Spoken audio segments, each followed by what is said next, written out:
Hey,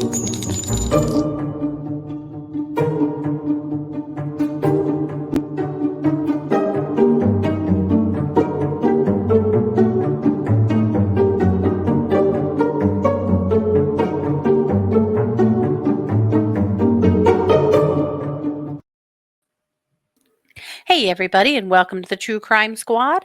This is Katie Weaver. I'm here with my sister, co host, and partner in crime, Kristi Brower. Hello. Hello. Hey, everybody.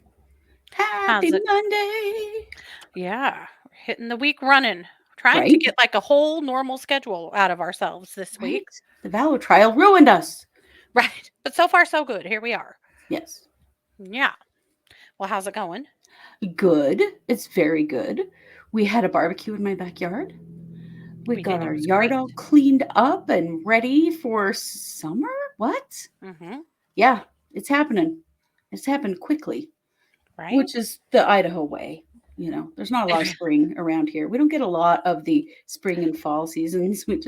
It's either hot as hell or cold as balls, whatever. We hope for fall. We beg for fall. Happens on a Tuesday, usually. Mm-hmm. But spring, especially this year, we just went from winter to summer. We did. But I can't complain because we had a very long winter. So, We yeah, and did. if you're watching on YouTube, you can see that I got way too much sun this weekend, but had fun. And actually, don't at me about putting on sunblock because I put on sunblock 6 times and I still burned this much. Mm-hmm. But it is what it is. I mean, I think it's pretty obvious you were also wearing sunglasses. Definitely, for sure. Yeah. Yes. I need like face glasses apparently to Just cover it all up. cover it all up. Yeah.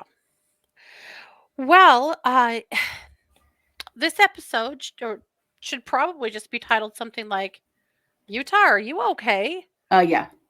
Because no, Utah is not okay. My Mm-mm. goodness. Somehow we have managed to put all three of our episode or our segments today are about cases in Utah. Yeah. And they're all not okay. Yeah. Really They are all troubling. not okay. Yeah. So, Kristi, I'm going to kick the mic over to you for our first segment, which is a crime news update. Yes.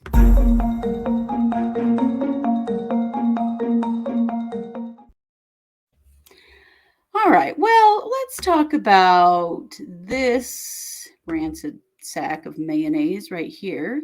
Ugh. This is Definitely been out in the sun too long. yeah.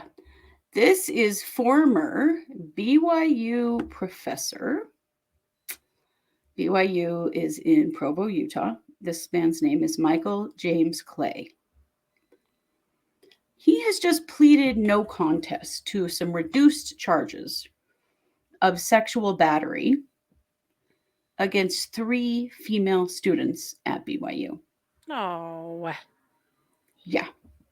So the charging documents say that he is engaging in ecclesiastical abuse to accomplish his sexual abuse. So, in other words, he's using his religion and his position in it to sexually abuse students at the university where he, thank God, used to work. Oh, that's horrifying. Now, listen to this. If this doesn't sound a little Chad Daybelly, then you haven't been paying attention. Police said that one of his victims told her that he had prayed about her and felt inspired by God to engage in physical contact with her. And that led her to believe that she could not turn him down. Oh. Yeah. Trash. Mm-hmm. In a statement of his plea, he said, I intentionally touched the buttocks of 3 adult women. I should have known it would cause affront or alarm. Affront or alarm. What? Okay. Yeah. Yeah, that's really just the beginning of it, though, because he was initially charged with 2 counts of forcible sexual abuse and a second-degree felony. Then 2 more students came forward, and he was charged with 4 additional accounts of forcible sexual abuse, which is a second-degree felony. Mm-hmm. So he was charged actually with 6 counts of forcible sexual abuse. Those charges were dismissed as part of a plea bargain in exchange for his guilty pleas to the misdemeanor charges. Unbelievable. This is the kind of bullshit that goes on Mhm. in Idaho and Utah Yep. when someone who has some sort of status in, we all know Mhm. it, the Mormon church, um, gets a real pass. And this is bullshit. And that's why I want to talk about it, because he's Mhm. now pleading to a couple of misdemeanors and lost his job when he was initially charged with 6 felonies, So does this mean he will not be a registered sex offender? right?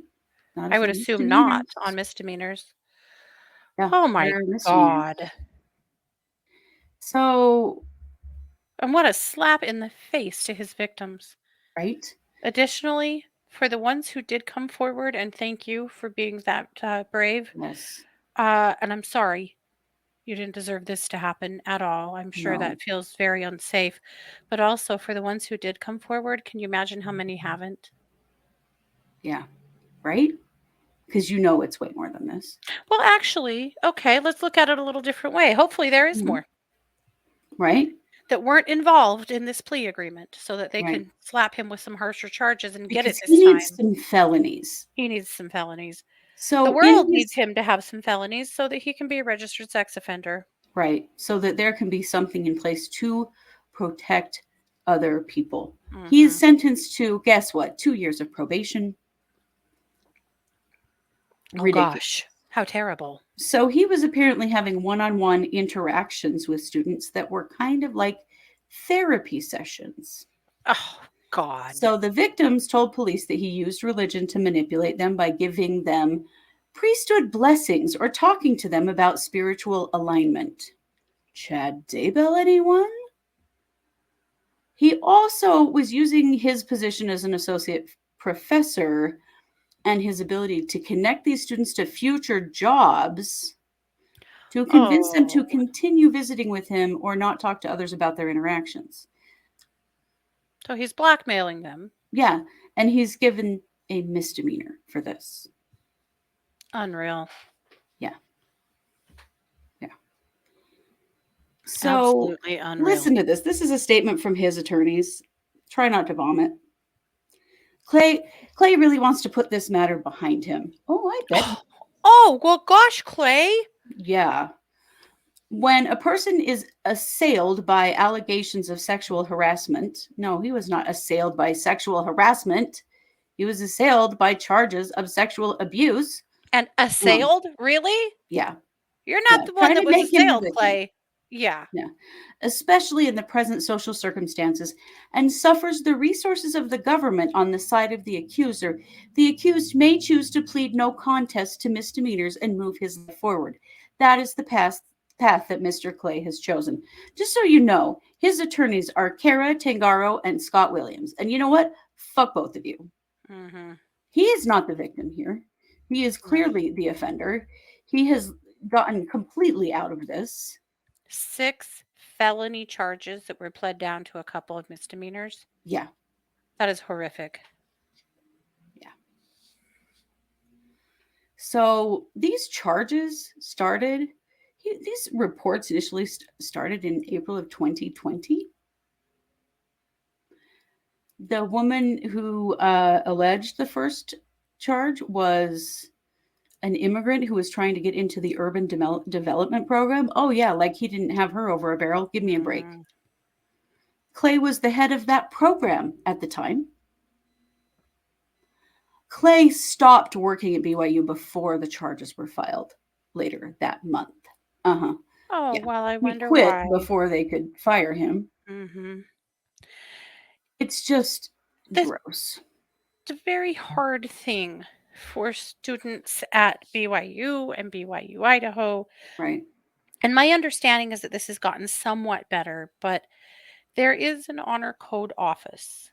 And there is an honor code that one must follow in order to be a student at a church owned school. Right. And if you break that honor code, you're out. You may get one more chance. You may get a little extra grace, and you may not. Mm-hmm. There's lots of people who have been tossed out on their ass for a myriad of things. Way less than this. Way less than this. But with those, but my point being, and in fact, for the longest time, the rule or the basic understanding was, if your roommate is breaking the rules and you don't turn them in, then you're complicit. And when we catch them doing what they're doing, you're also going home. Yeah. Imagine losing your credits, your the shame of being sent home from the church or school, Your uh, financial aid, the potentially? financial aid potentially. Like, it's a big bad deal. It is. And it puts these students in a really precarious position where they are terrified to report things like date rape, like abuse, like this, and other crimes and things that have happened to them on Yeah. these campuses, because the reality is they could be kicked out of school.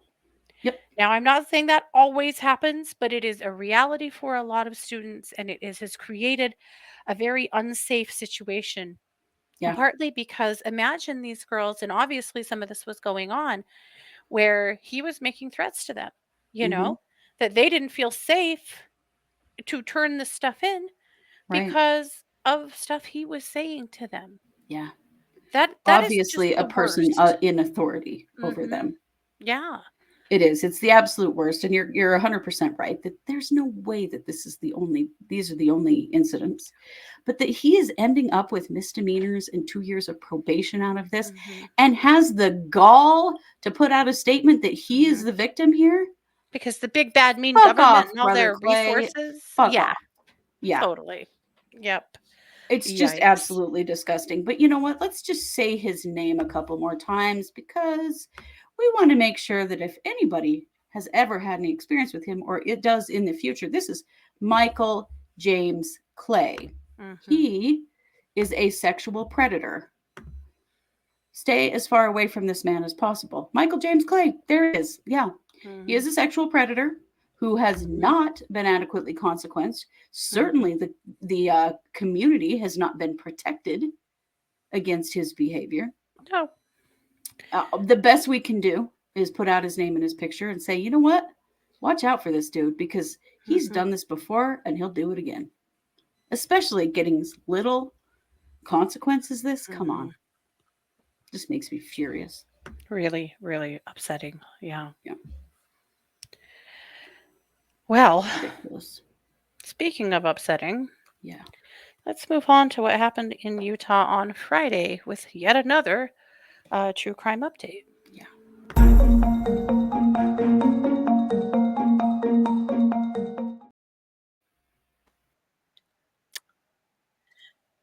This is Jeremy Bailey. Jeremy lives in Layton, Utah. Layton is just outside of Salt Lake City. That greater Salt Lake Valley has a lot of communities that kind of bleed into each other, and Layton Mhm. like that to Salt Lake. Layton has about a population of 80,000. Jeremy is former military. It looks like he has been working at Hill Air Force Base. Mhm. Lived in a community with his wife. Her name was Anastasia, but according to her friends, she goes by Stasia, so we're going to stick with that. Though I've seen some of her family calling her Anna, but we'll stick with what her friends said, that she went by Stasia. Well, things have not been well in the marriage. And after a very enlightening conversation today with one of her friends, it sounds like there had been a lot of infidelity on Jeremy's part. They started dating sometime around 2016-ish, 15, 16, got married a couple of years ago, and there's been pretty consistent cheating. And things have gotten rough and weird. And her dad and stepmom had come from Nevada and were living with them for a time. And according to one of her friends, we're living with them to help her to unravel this situation and get out of it. Uh, Mhm. just gone south, and she needed to go. Though the friend I talked to said that she's not aware that there was any domestic violence in the home, but there had been a fair amount of infidelity and problems. So, Mhm. uh, so that's what we know on that front. Last week, sometime around Wednesday, Jeremy contacted a friend and told him he was concerned about himself and felt like he needed to get his guns out of the house for a while. He didn't feel safe having them there. Apparently, he was quite the gun guy. And so all of his friends had been, or all of his guns had been taken to a friend's house and stored in their garage. On Friday morning at 9 a.m., Jeremy bought ammo for a Smithfield 9mm handgun. Mm. And sometime around that same time, a family member, the police haven't said who, but I'm going to err on the side of Stasia, but we'll just say we don't know for sure who, contacted Jeremy's therapist and said that things had really escalated and they felt like they may need to take that they definitely needed to get an attorney and that they may need to get legal intervention to help with the Jeremy situation. At 9:43, this was posted on Stasia's Facebook page. A post in caps that said massacre suicide. Jeremy Bailey just killed everyone. Becky Stevens, Dawn Stevens, and 3 of the 4 dogs, and then listed their address. Mhm. As you can imagine, people reacted and responded to this post. Yeah. Lots of comments. People were terrified. What does this even mean? Please call me or message me if you can. I love you and I hope you're okay. If you're alive, please message me. I'm so sorry for your loss. People question marks and oh no and what the hell and will someone pick me up and go over there with me and what the fuck? Oh my god, I can't believe this is happening. Are you safe? Is this true? Stasia. People were scared to death Yeah. and for good reason. At 9:45, just 2 minutes after this was posted on Facebook, Jeremy called 911 and spoke to dispatch and let them know that he had just shot and killed Stasia and her dad and her stepmom and 3 of the family's dogs. So we have, of course, Stasia, we have Becky Stevens and Dawn Stevens. So they send the police over. He stays on the phone with dispatch. According to the probable cause affidavit, he told dispatch that he had gotten all of his guns out of the house, but had forgotten that one of the victims had a gun. So he went and bought ammo and took that gun and used it to massacre the family.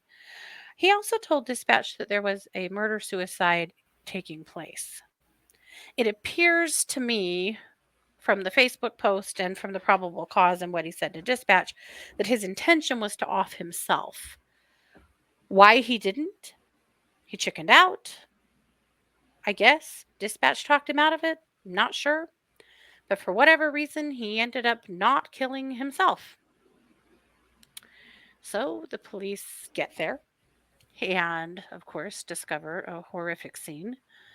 Uh, there are 2 dogs that have been shot and killed at the base of the stairs inside the house.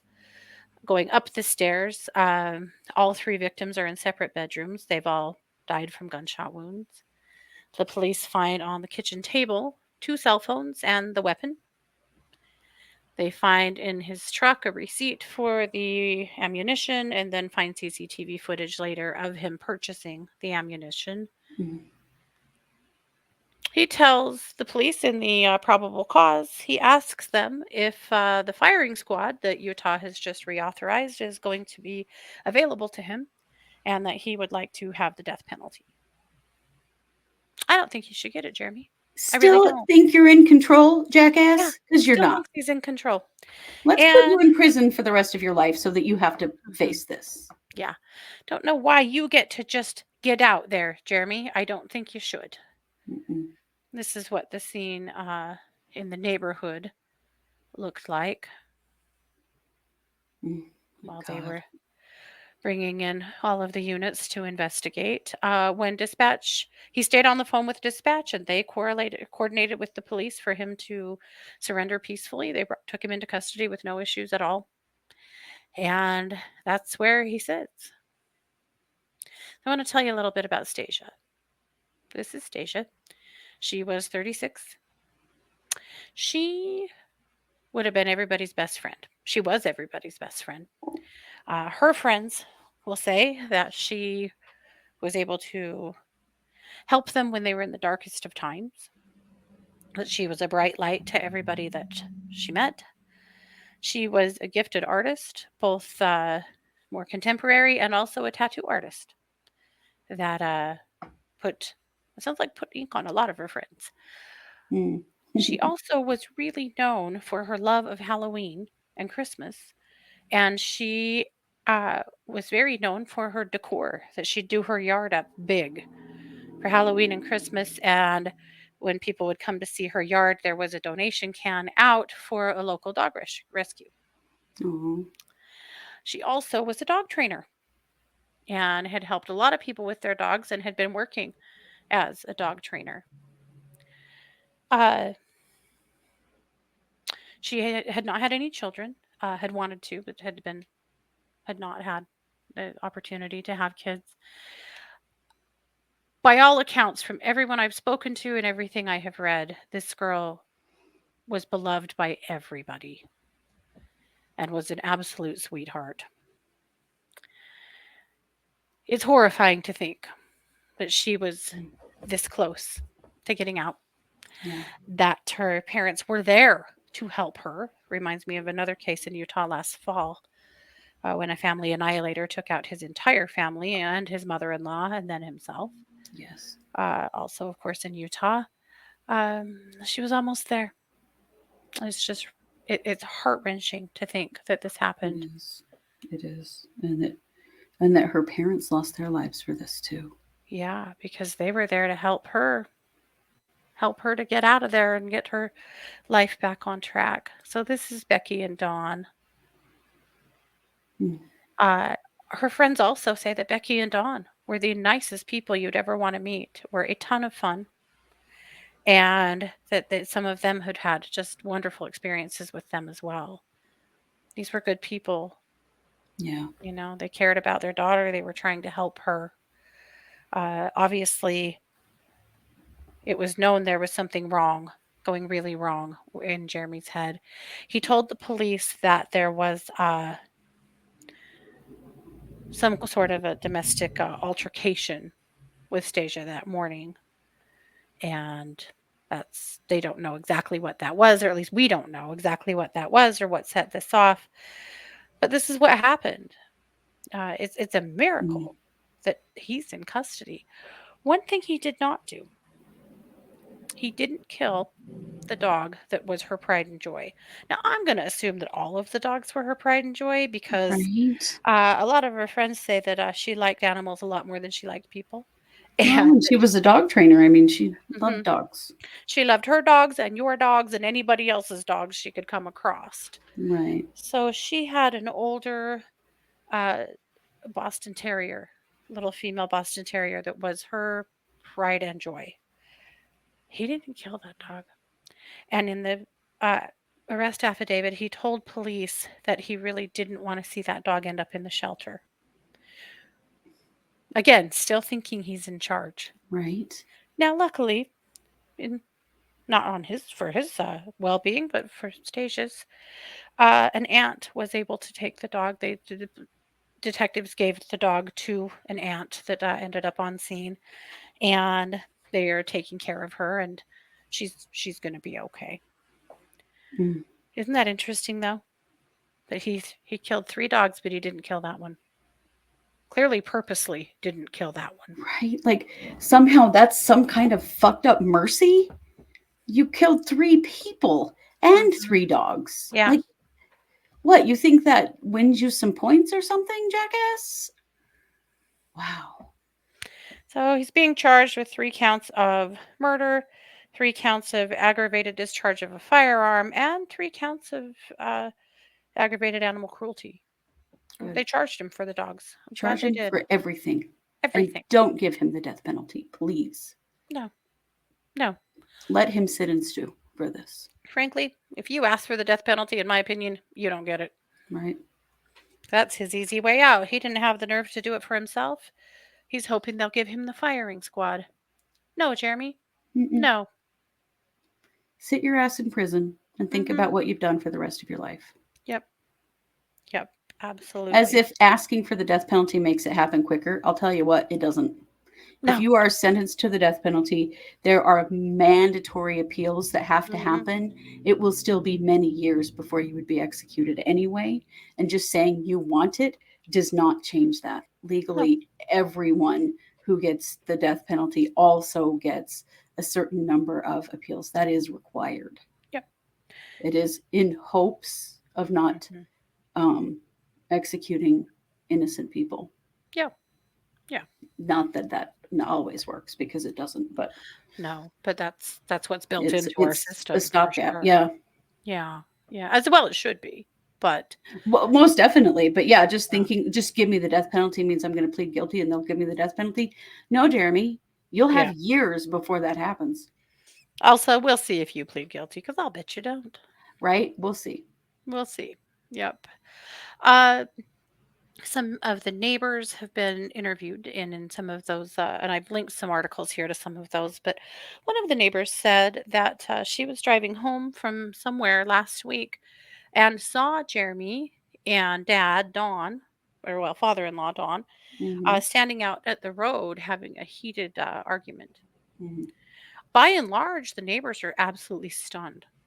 Some like next door neighbors said they had heard some yelling from the house here and there, but mostly the neighbors are like, "Pff, these were super nice people, and they did their big Halloween and Christmas displays, and they seemed to be doing great. They were just But this is that happy." reality that we never know what goes on behind closed doors Hmm. Absolutely, because you frequently absolutely. hear that in Hmm. cases like this. Doesn't mean anything, just means they Hmm. were hiding. Yep, He was hiding it. He was threatening her to keep her hiding it. I'm sure.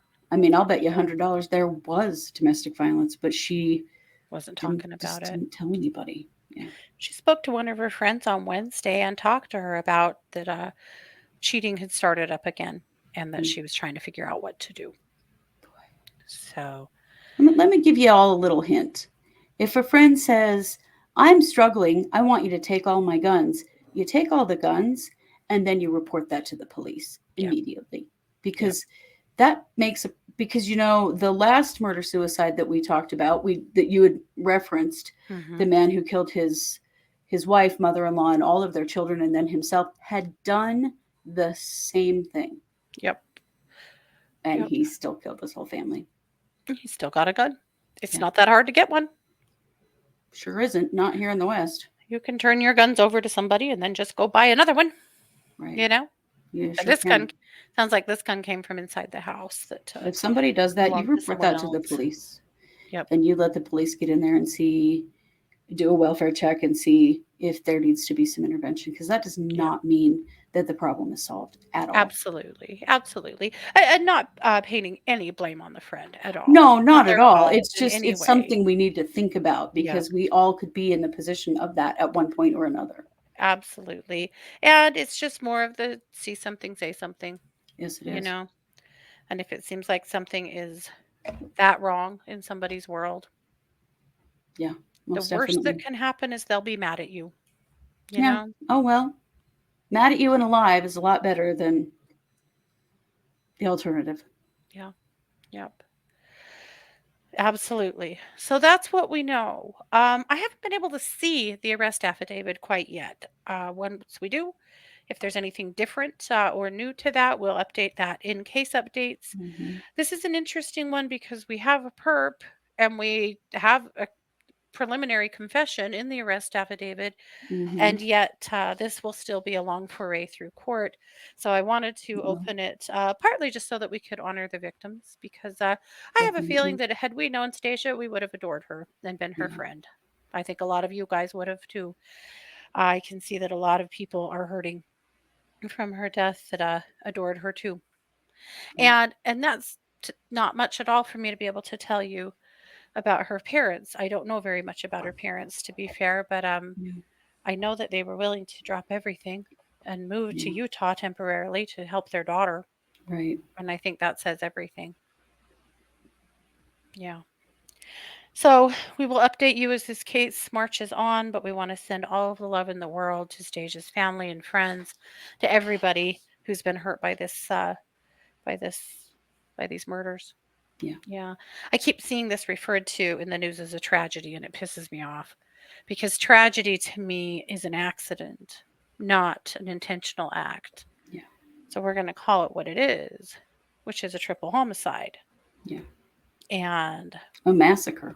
a massacre. Well, yeah, Jeremy coined it best, a massacre, except for he missed out on that suicide part. And I'm glad he did. I'm really glad. He deserves to stand accountable for this. And frankly, Yeah, her he friends does. and family, they should get to see him stand accountable for this. Yeah, absolutely. Yeah. Well, with that, I'm going to turn the mic back over to you for some more true crime news out of Utah. Imagine.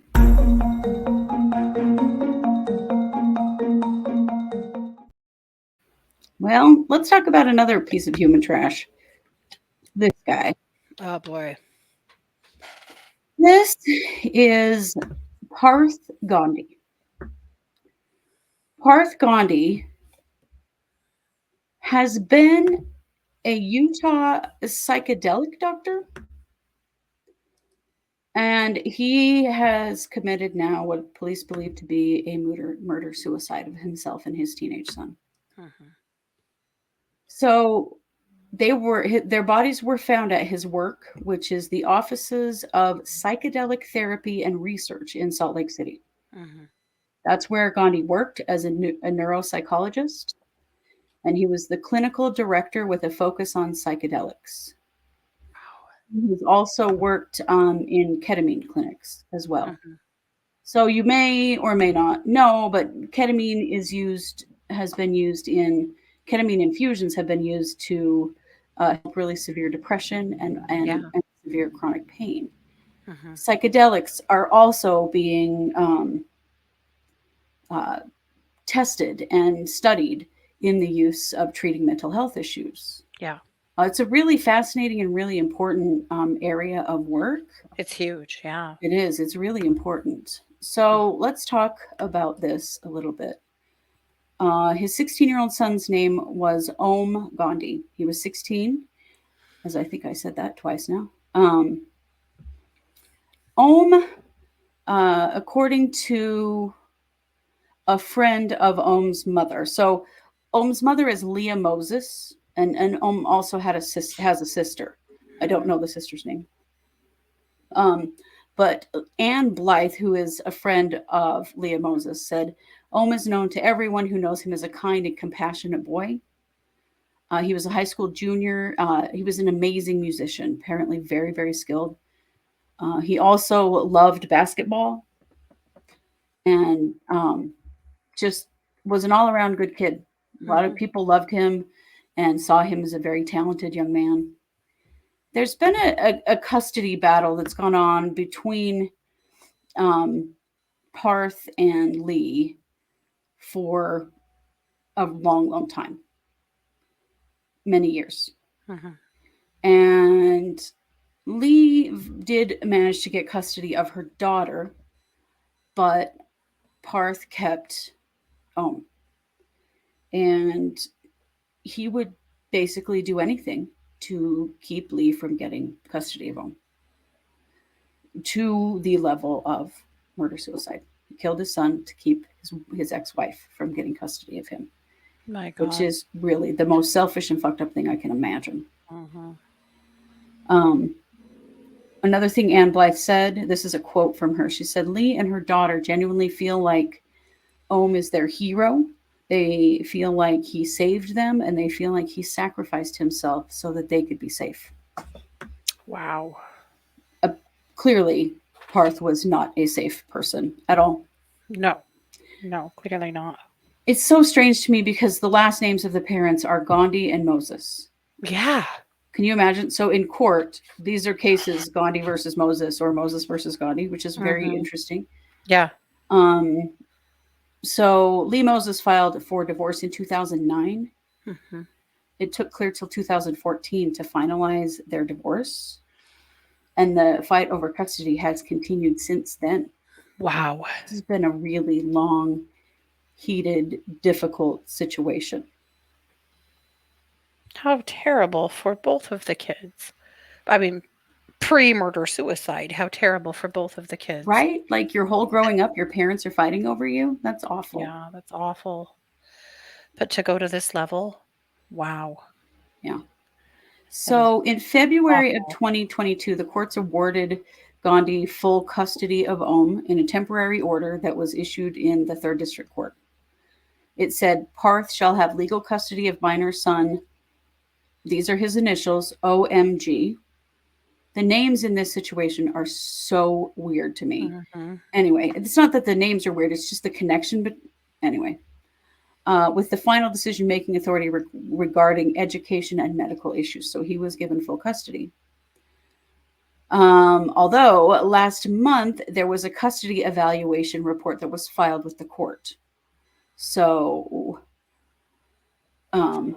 Lee had a custody evaluation, again, trying to get custody of.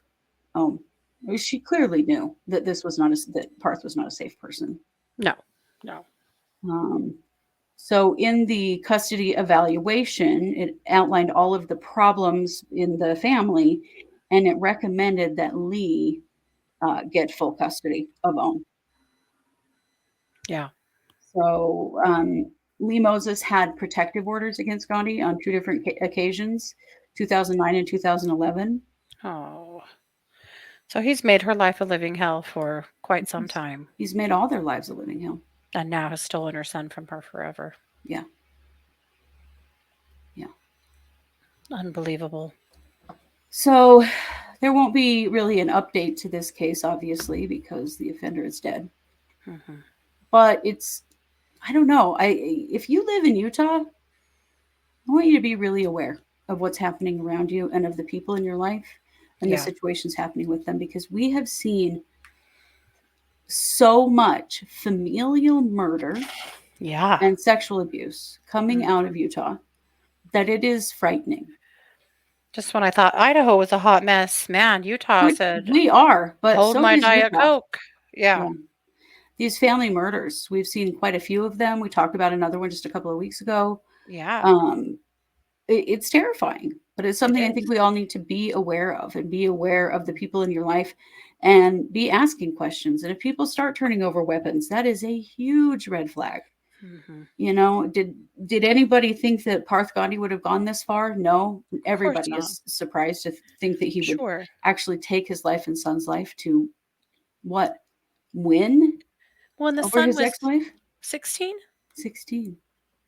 He only had 2 more years. Right. 2 more years that he would have been able to flex this kind of custody over his son or his ex-wife. 2 more years.